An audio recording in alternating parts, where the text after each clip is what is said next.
Assalamualaikum warahmatullahi wabarakatuh. Terima kasih atas kesempatannya. Perkenalkan, nama saya Tasya Febristisa Sabila dengan NIM 2019-11596.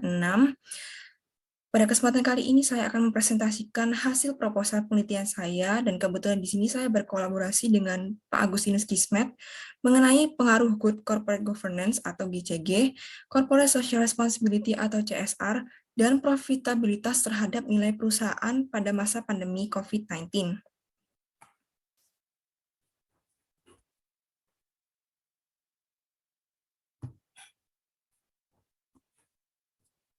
Ya, adapun metodologi penelitian ini terdapat 3 bab.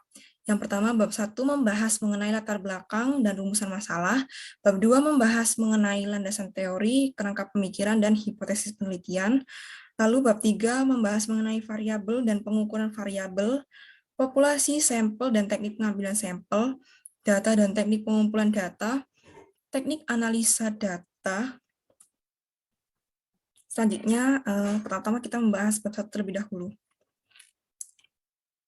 Jadi penelitian ini dilatar belakangi oleh adanya kondisi pandemi COVID-19 yang mewabah hampir di seluruh dunia, telah membawa dampak bagi perekonomian di berbagai negara termasuk Indonesia. Nah, dampak COVID-19 ini menyebabkan aktivitas ekonomi dan operasional perusahaan menjadi terhambat, yang berpengaruh di masa kini maupun di masa mendatang. Nah, kondisi ini berpengaruh perusahaan dan menghadapkan perusahaan pada situasi yang tidak pasti. Nah, dalam situasi resesi ekonomi pada tahun 2020, diyakini bahwa tidak semua perusahaan itu akan mengalami penurunan kinerja, karena bisa saja beberapa industri itu tidak terdampak atau bahkan mengalami peningkatan kinerja. Kemudian terdapat beberapa industri yang tidak terdampak oleh adanya pandemi COVID-19, termasuk ke dalam perusahaan defensif. Nah, perusahaan defensif adalah perusahaan atau industri yang tidak terpengaruh oleh gejolak dari perekonomian dan termasuk dalam kelompok industri non-cycle. Perusahaan yang termasuk perusahaan defensif ini merupakan perusahaan yang memenuhi kebutuhan pokok, seperti misalnya food and beverage dan consumer goods. Dalam menjalankan aktivitas bisnisnya, perusahaan memiliki beberapa tujuan, yakni mencapai tujuan yang maksimal, memakmurkan pemilik perusahaan atau para pemegang saham, dan memaksimalkan nilai perusahaan yang tercermin pada harga sahamnya.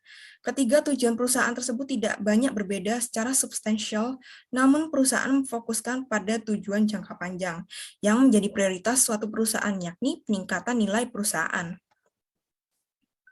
Nah, melalui peningkatan nilai perusahaan dapat mensejahterakan para pemegang saham sehingga para pemegang saham akan menginvestasikan modalnya kepada perusahaan tersebut.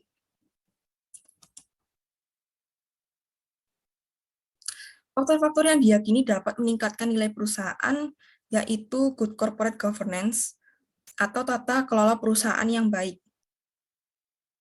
GCG dikatakan mampu meningkatkan nilai perusahaan disebabkan GCG adalah sebuah sistem dan struktur untuk mengolah perusahaan dengan tujuan meningkatkan nilai pemegang saham serta memenuhi kebutuhan berbagai pihak yang berkepentingan dengan perusahaan seperti kreditor, supplier, konsumen, pemerintah, dan masyarakat, sehingga perusahaan diharapkan dapat mempunyai kinerja yang baik sehingga mampu menciptakan keuntungan bagi para pemilik perusahaan atau pemegang saham, yang dimana hal itu akan jalan dengan peningkatan nilai perusahaan itu sendiri. Kemudian peningkatan nilai perusahaan juga dapat dilakukan dengan aktivitas CSR. Nah, CSR merupakan gagasan yang membuat perusahaan tidak hanya bertanggung jawab dalam hal keuangan saja, tapi juga terhadap sosial dan lingkungan sekitar agar perusahaan dapat tumbuh secara berkelanjutan dan memiliki tujuan untuk mensejahterakan masyarakat dan lingkungan yang diharapkan mendapatkan respon positif, sehingga meningkatkan citra perusahaan yang nantinya akan berpengaruh pada peningkatan harga saham dan nilai perusahaan.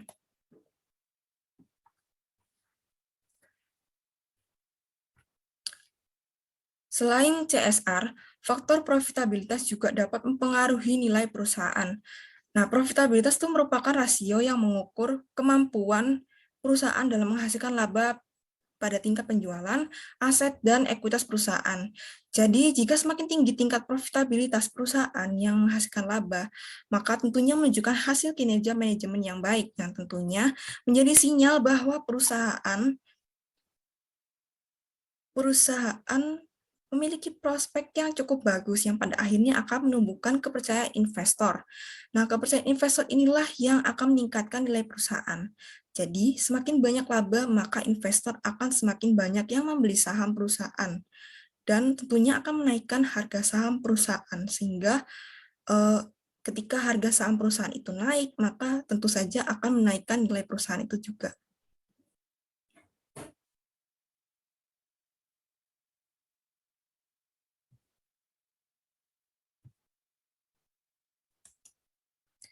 Nah, terdapat gap research atau ketidakkonsistennya hasil penelitian terdahulu mengenai pengaruh good corporate governance, corporate social responsibility atau CSR, dan profitabilitas terhadap nilai perusahaan. Nah, hasil yang dilakukan oleh Hapsari tahun 2018 dengan judul penelitian pengaruh good corporate governance atau GCG dan corporate social responsibility atau CSR terhadap nilai perusahaan yang memberikan hasil konfirmasi empiris bahwa GCG dan CSR tidak berpengaruh terhadap nilai perusahaan. Sedangkan penelitian yang dilakukan oleh Hasibuan dan Wirawati tahun 2020 dengan penelitian yang berjudul The Effect of Financial Performance, Good Corporate Governance, Corporate Social Responsibility on Company Value, Empirical Study on Food and Beverage Companies List on the Indonesia Stock Exchange tahun 2017 hingga 2019 yang memberikan konfirmasi bahwa profitabilitas GCG dan CSR memiliki pengaruh positif dan signifikan terhadap nilai perusahaan. Serta pada penelitian Masruroh tahun 2020 yang berjudul Pengaruh Pengungkapan Tanggung Jawab Sosial terhadap nilai perusahaan pertambangan yang terdaftar di Bursa Efek Indonesia, dan hasilnya yakni pengungkapan tanggung jawab sosial atau CSR berpengaruh positif terhadap nilai perusahaan.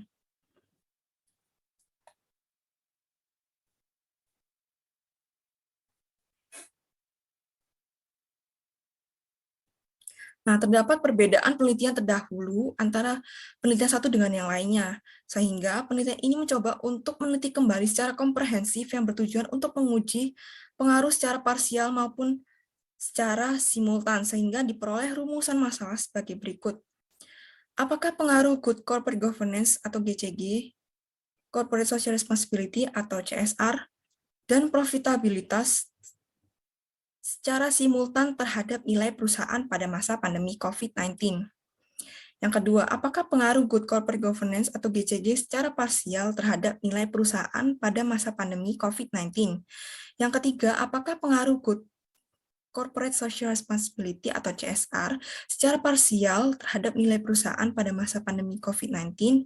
Dan yang keempat, apakah pengaruh profitabilitas secara parsial terhadap nilai perusahaan pada masa pandemi COVID-19?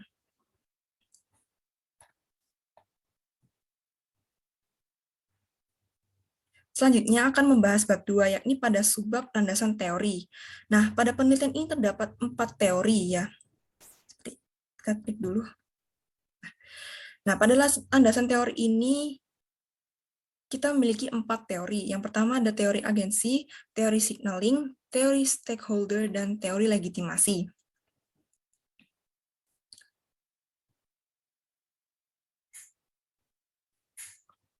Yang pertama yaitu teori agensi. Nah, dalam proses memaksimalkan nilai perusahaan akan muncul yang namanya konflik kepentingan antara si prinsipal atau pemegang saham atau pemilik perusahaan dengan agen atau pengelola perusahaan. Nah, tidak jarang pihak manajemen yaitu manajer perusahaan punya tujuan dan kepentingan lain yang bertentangan dengan tujuan utama perusahaan dan sering mengabaikan kepentingan pemegang saham. Perbedaan kepentingan antara manajer dan pemegang saham ini mengakibatkan timbulnya konflik. Nah, hal tersebut terjadi karena manajer mengutamakan kepentingan pribadi. Sebaliknya, pemegang saham tidak menyukai kepentingan pribadi dari manajer karena apa apa yang dilakukan manajer tersebut akan menambah biaya bagi perusahaan, sehingga menyebabkan penurunan keuntungan perusahaan dan berpengaruh terhadap harga saham, sehingga menurunkan nilai perusahaan. Nah, cara meminimalisir konflik tersebut yaitu dengan cara mensejajarkan kepentingan antara prinsipal dan agent. Dengan cara yaitu agency cost adalah biaya yang dikeluarkan guna memastikan manajer untuk bertindak sesuai dengan kepentingan prinsipal. Nah, salah satu faktor yang mempengaruhi nilai perusahaan adalah tata kelola perusahaan yang baik atau good corporate governance. Ketiga merupakan seperangkat peraturan yang mengatur hubungan antara pemegang, pengurus, perusahaan, pihak kreditor, pemerintah, dan karyawan serta pemegang kepentingan internal dan eksternal lainnya. Nah, tujuan corporate governance ini ialah menciptakan nilai tambah bagi semua pihak yang berkepentingan. Nah, dengan menciptakan nilai tambah, maka perusahaan akan memiliki kinerja yang baik sehingga dapat menciptakan nilai perusahaan. Jadi nilai tambah yang ada pada pihak-pihak yang berkepentingan itu juga akan berpengaruh pada nilai perusahaan. Semakin baik tata kelola perusahaan, maka akan meningkatkan nilai perusahaan. Seperti itu.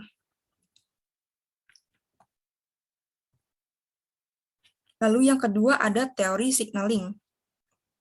Nah, teori signaling ini adalah menjelaskan pentingnya informasi yang dikeluarkan oleh perusahaan terhadap keputusan investasi pihak di luar perusahaan. Perusahaan punya dorongan untuk memberikan informasi laporan keuangan pada pihak eksternal. Nah, dorongan untuk memberikan informasi laporan keuangan pada pihak eksternal, ini dorongan perusahaan memberikan informasi karena terdapat asimetri informasi, di mana informasi yang diterima oleh masing-masing pihak ini tidak sama.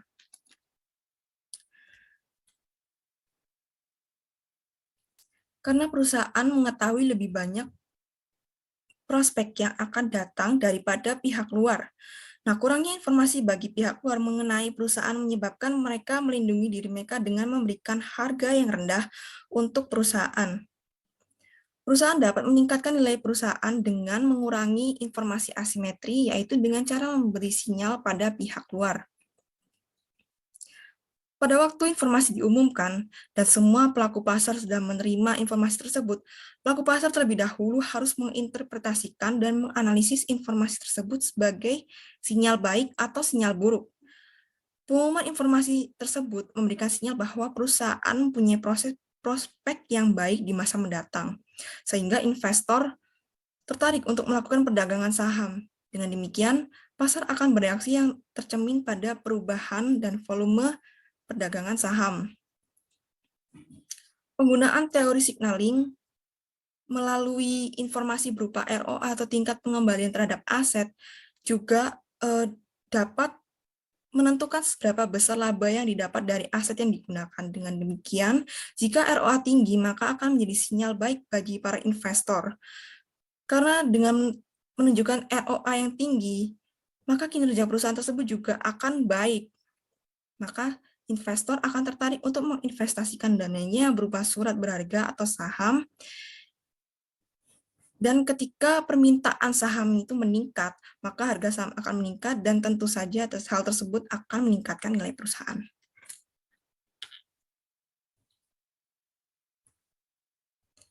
Kemudian yang ketiga ada teori stakeholder.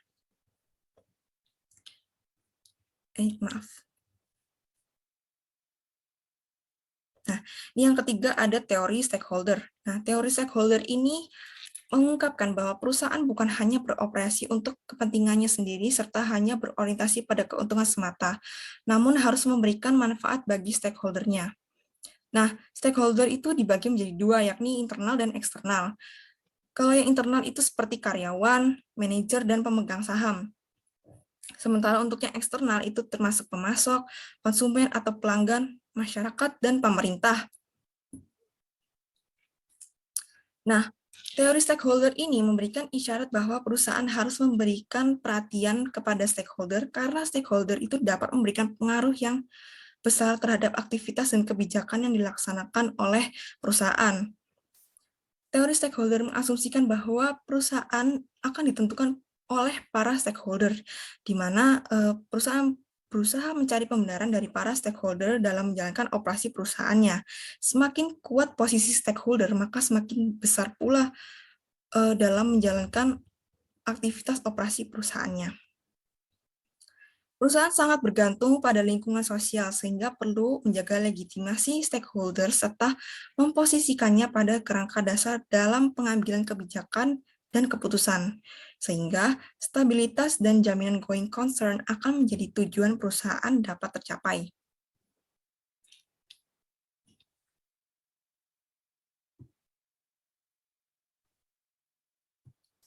Lalu yang terakhir ada teori legitimasi.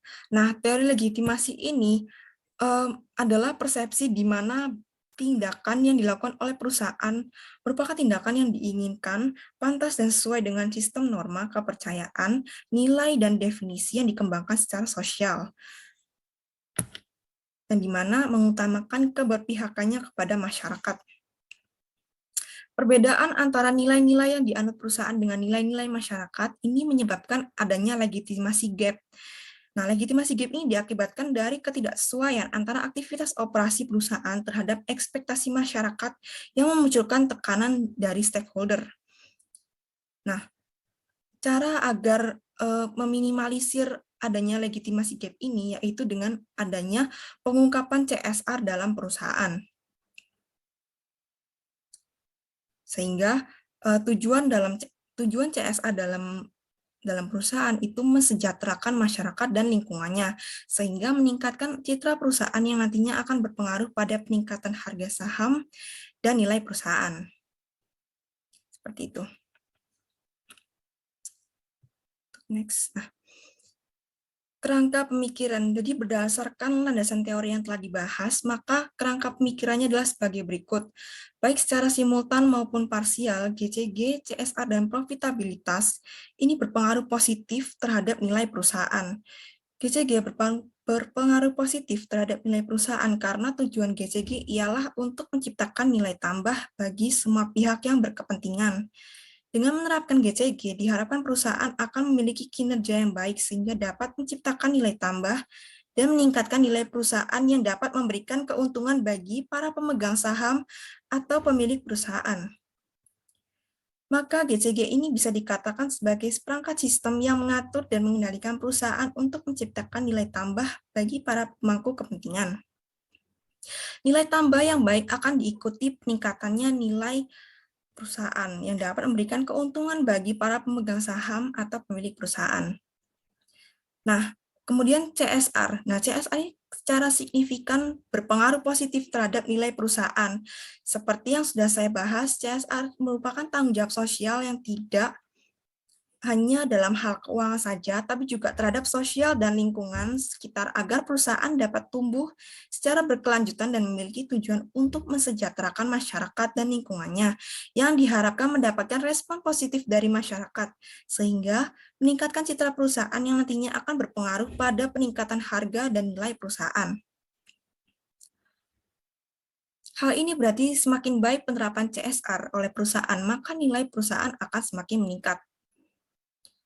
Profitabilitas secara signifikan berpengaruh positif terhadap nilai perusahaan, karena profitabilitas adalah rasio yang mengukur kemampuan perusahaan dalam menghasilkan laba.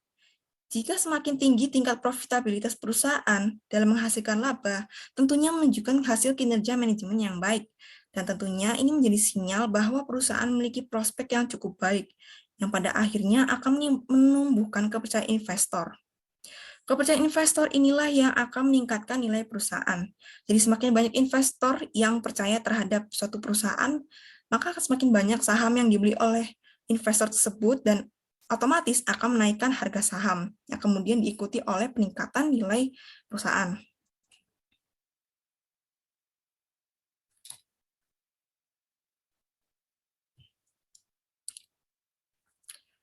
Selanjutnya, berdasarkan kerangka pemikiran yang telah dibahas, maka didapatkan hipotesisnya yaitu H1, good corporate governance, corporate social responsibility, dan profitabilitas secara simultan mempunyai pengaruh positif yang signifikan terhadap nilai perusahaan pada masa pandemi COVID-19. Lalu untuk hipotesis yang kedua yaitu Good Corporate Governance atau GCG mempunyai pengaruh positif yang signifikan terhadap nilai perusahaan pada masa pandemi COVID-19. Lalu untuk hipotesis yang ketiga, Corporate Social Responsibility atau CSR mempunyai pengaruh positif yang signifikan terhadap nilai perusahaan pada masa pandemi COVID-19. Lalu yang hipotesis keempat, ada profitabilitas mempunyai pengaruh positif yang signifikan terhadap nilai perusahaan pada masa pandemi COVID-19.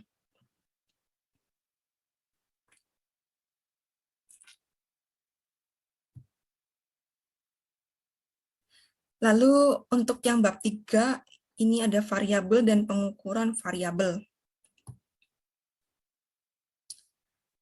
Di mana variabel bebas atau independennya, atau variabel S1 yaitu indikatornya ada 3, kepemilikan institusional, komisaris independen, dan komite audit. Yang dimana indikator dari kepemilikan institusional ini rumusnya adalah jumlah saham yang dimiliki institusi dibagi jumlah saham yang beredar dikali 100%. Lalu yang kedua ada komisaris independen dengan rumusnya yaitu jumlah anggota komisaris independen dibagi total anggota Dewan Komisaris dikali 100%. Lalu yang ketiga ada komite audit dengan rumus total anggota komite audit di luar perusahaan dibagi dengan total anggota komite audit dikali 100%.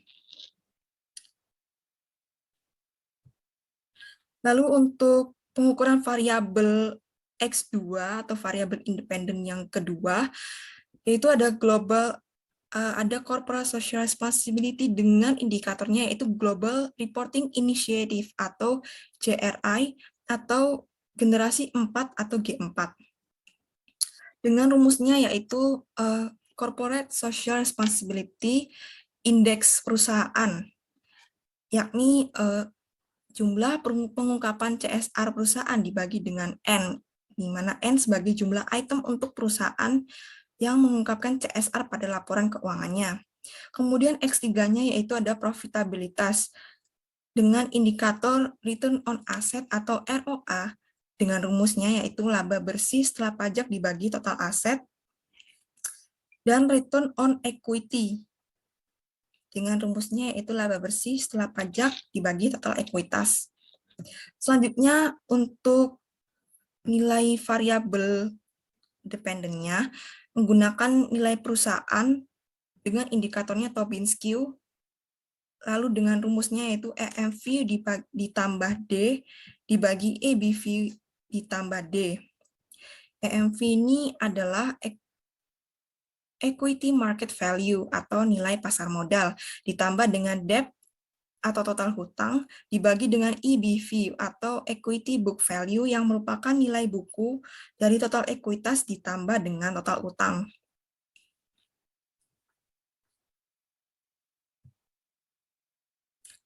Kemudian terdapat COVID-19 sebagai variabel dummy yang bertujuan untuk mengukur pengaruh variabel X pada variabel Y dengan indikator sebelum dan pada saat pandemi COVID-19. Nah, pengukuran sebelum pandemi COVID-19 diberi angka 0 dan sedangkan pada saat pandemi COVID-19 diberi angka 1.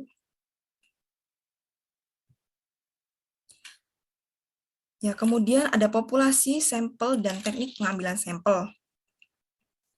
Populasi yang saya gunakan ini adalah seluruh perusahaan food and beverage yang terdaftar di Bursa Efek Indonesia tahun 2017 hingga 2021. Dengan teknik pengambilan sampelnya yaitu purposive sampling, di mana purposive sampling adalah pemilihan sampel yang didasarkan pada suatu karakteristik tertentu dalam suatu populasi yang memiliki hubungan dominan sehingga dapat digunakan untuk tujuan penelitian.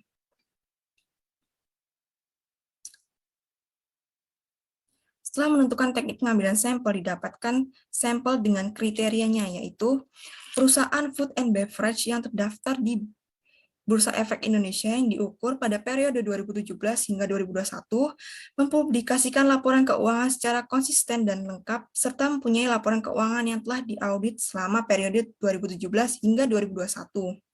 Kemudian perusahaan pada sektor food and beverage yang memiliki data mengenai mekanisme GCG, kepemilikan institusional, komisaris independen, dan komite audit, serta CSR pada laporan keuangannya.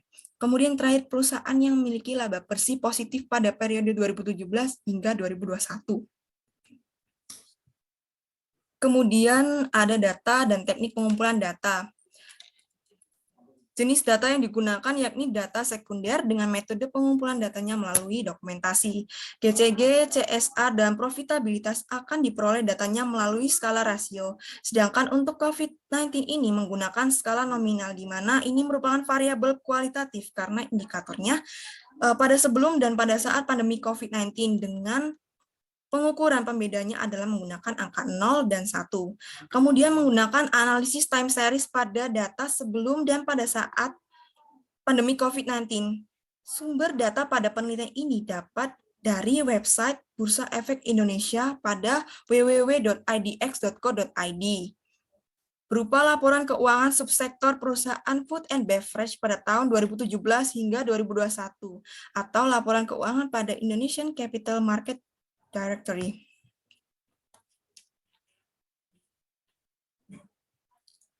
Kemudian yang terakhir ini ada teknik analisa data.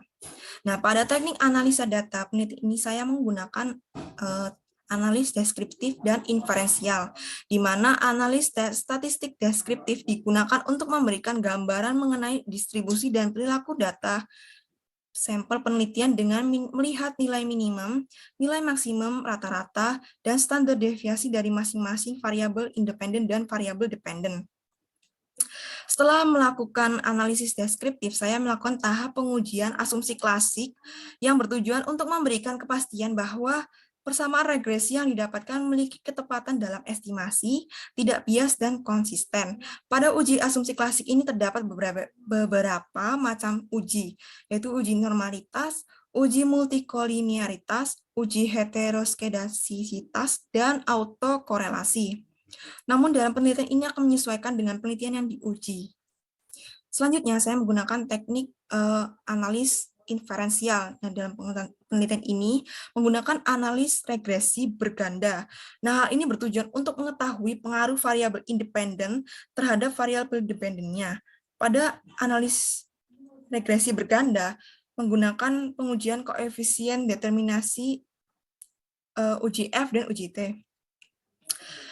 Koefisien determinasi ini dilakukan untuk menentukan dan memprediksi seberapa besar atau penting kontribusi pengaruh yang diberikan oleh variabel independen secara bersama-sama terhadap variabel dependen. Nilai koefisien determinasi yaitu antara 0 dan 1.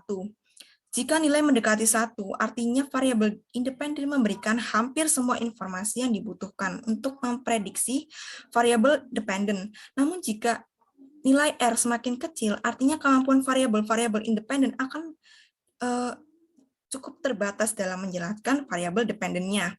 Kemudian uji F, ya. Uji F itu bertujuan untuk mencari apakah variabel independen secara bersama-sama atau simultan mempengaruhi variabel dependennya. Jadi, GCG, CSR, dan profitabilitas secara bersama-sama akan diuji. Apakah mempengaruhi variabel dependennya, yaitu nilai perusahaan atau tidak. Uji F dapat dilakukan dengan membandingkan F hitung dengan F tabel. Jika F hitung lebih besar dibanding F tabel, maka H0 ditolak dan H1 diterima. Dan juga melihat pada tingkat signifikansinya, apakah lebih kecil dari 0,05? Jika iya, maka H0 ditolak dan H1 diterima. Di mana hal ini berarti variabel bebas secara simultan memiliki pengaruh yang signifikan terhadap variabel dependennya, dan begitu pun sebaliknya. Uji T pada dasarnya menunjukkan seberapa jauh pengaruh satu variabel independen secara individual dalam menerangkan variabel dependen. Jadi, baik GCG, CSR, dan profitabilitas akan masing-masing diuji terhadap variabel dependennya, yaitu nilai perusahaan. Nah, uji parsial ini dilakukan dengan membandingkan tingkat signifikansinya. Apabila tingkat signifikansinya kurang dari 0,05, maka H0 ditolak. Sehingga dapat dikatakan GCG, CSR, dan profitabilitas terdapat pengaruh signifikan secara parsial antara variabel independen dengan variabel dependen, dan begitu pun sebaliknya. Baik, sekian pemaparan proposal penelitian dari saya. Apabila terdapat kata yang salah atau kekeliruan dalam menjelaskan materi, saya mohon maaf. Wassalamualaikum warahmatullahi wabarakatuh. Terima kasih.